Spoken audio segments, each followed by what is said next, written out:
Graça e paz a todos. Hoje eu vou falar de um tema que há muito tempo venho evitando, porque é muito complexo e delicado.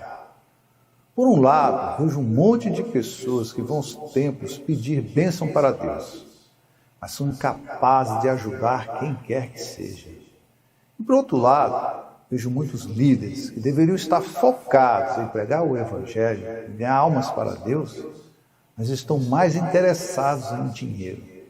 E nesse meio, aos verdadeiros cristãos estão sendo reféns dessa guerra de interesses. Os templos estão cada vez mais cheios, em todos os lugares. No entanto, seus membros estão mais vazios, sem o conhecimento da palavra de Deus e sem o temor a Ele. Isso por causa dos seus líderes, que por orgulho, arrogância e ganância procuram seus próprios interesses, fazendo comércio com o que é sagrado, dividindo assim o corpo de Cristo. Vejo denominações disputando convertidos, ao invés de disputar não convertidos.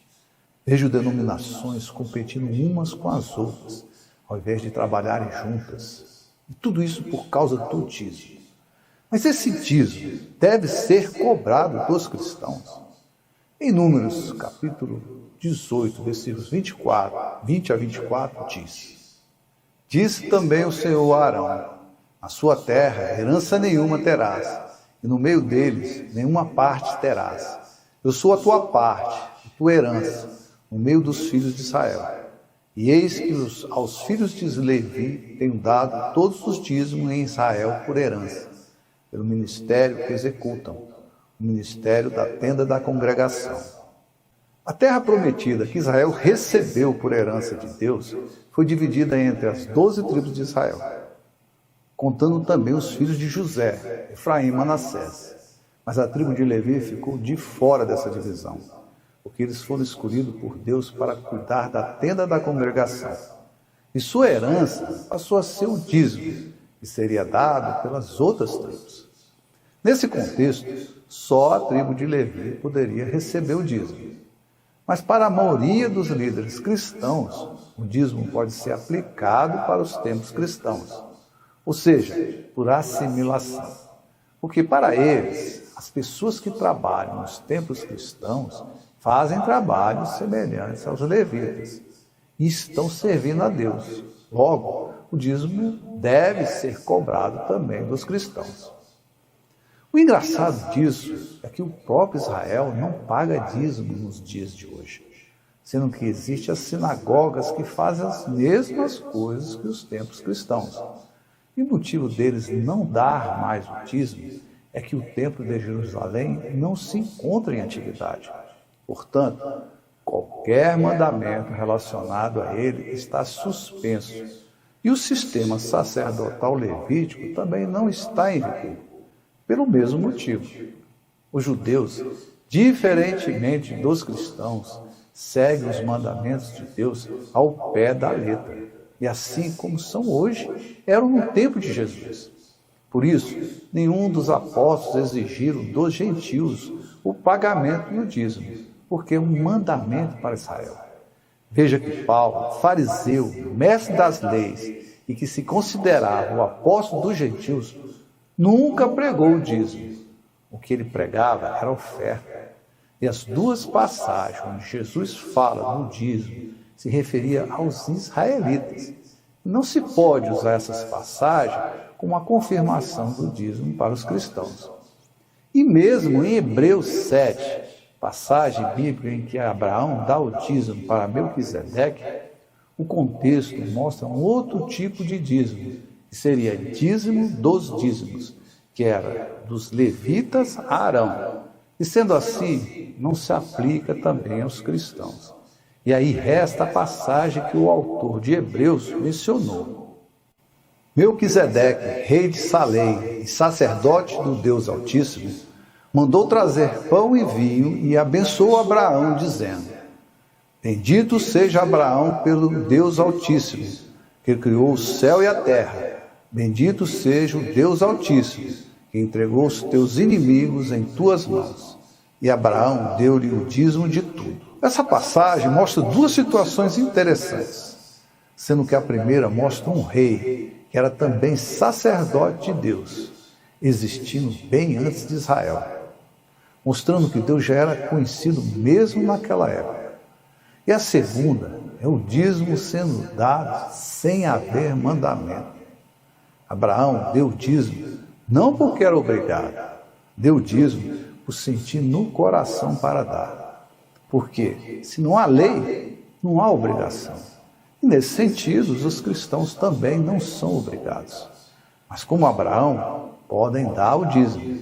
Não por obrigação, como alguns pregam, mas por amor.